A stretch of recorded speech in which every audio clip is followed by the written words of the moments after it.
everybody. It is Miss Phelps getting ready to read Chapter 11 to you guys. Last that we read, Captain Cook was not feeling so well, and the zoo had sent over another penguin for the Poppers to have to see if that would help matters. So let's see what happens in Chapter 11. Chapter 11, Greta. So Captain Cook did not die after all.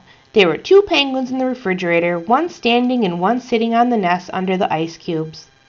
"They are as like as 2 peas," said Mrs. Popper. "As 2 penguins, you mean," answered Mr. Popper. "Yes, but which is which?" At this moment, the standing penguin jumped out of the icebox, reached inside, and took one of the checkers from under the sitting penguin, whose eyes were closed in sleep, and laid it at Mr. Popper's feet. "See, Mama, he's thanking me," said Mr. Popper, patting the penguin. "At the South Pole, that's the way a penguin shows its friendship, only it uses a stone instead of a checker. This one must be Captain Cook, and he's trying to show that he's grateful to us for getting him Greta and saving his life."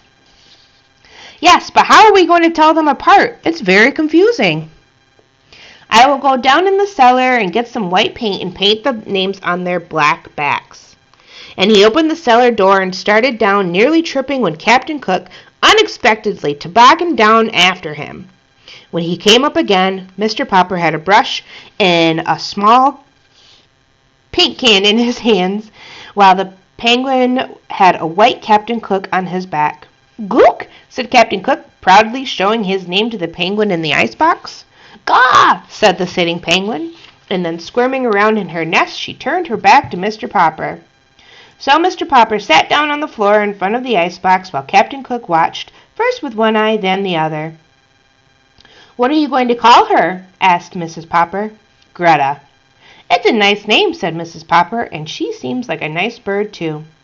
But the 2 of them fill the icebox, and pretty soon there will be eggs, and the next thing you know, the icebox won't be big enough for your penguins. Besides, you haven't done a thing about how I'm going to keep the food cold. "I will, my love," promised Mr. Popper. "It is already pretty cold for the middle of October, and it will soon be cold enough outside for Captain Cook and Greta." "Yes," said Mrs. Popper, "but if you keep them outside the house, they might run away." "Mama," said Mr. Popper, "you put your food back in the icebox tonight, and we will just keep Greta and Captain Cook in the house. Captain Cook can help me move the nest into the other room. Then I will open all the windows and leave them open, and the penguins will be comfortable." "They might be comfortable, all right," said Mrs. Popper, "but what about us?" "We can wear our winter overcoats and hats in the house," said Mr. Popper as he got up to go around and open all the windows.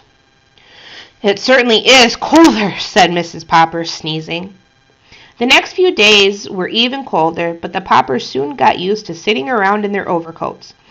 Greta and Captain Cook always occupied the chairs near the open windows.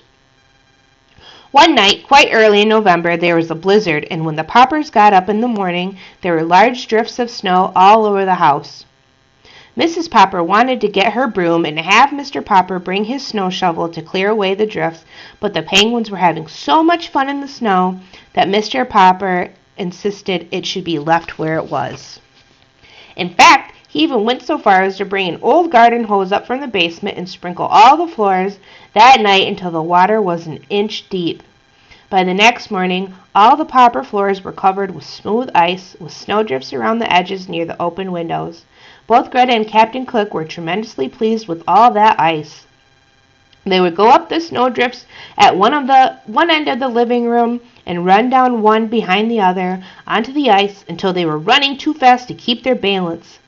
Then they would flop on their stomachs and toboggan across the slippery ice. This amused Bill and Janie so much that they tried it too, on their stomachs of their overcoats. This in turn pleased the penguins greatly. Then Mr. Popper moved all the furniture to the living room on one side, so that the penguins and the children would have plenty of room for real sliding. It was a little hard at first to move the furniture because the feet of the chairs had frozen into the ice. Toward afternoon, the weather got warmer, and the ice began to melt. "Now, Papa," said Mrs. Popper, "you really must do something. We can't go on like this." But Captain Cook and Greta are both fat and sleek, and the children have never been so rosy. It may be very healthy, said Mrs. Popper as she mopped up the flood, but it's very untidy. I will do something about it tomorrow, said Mr. Popper. Here's the picture of them in the living room making a big old mess. What would your parents say if you tried to do something like that? Would they be happy? All right, thank you for listening to Chapter 11. I will be back with Chapter 12. Bye.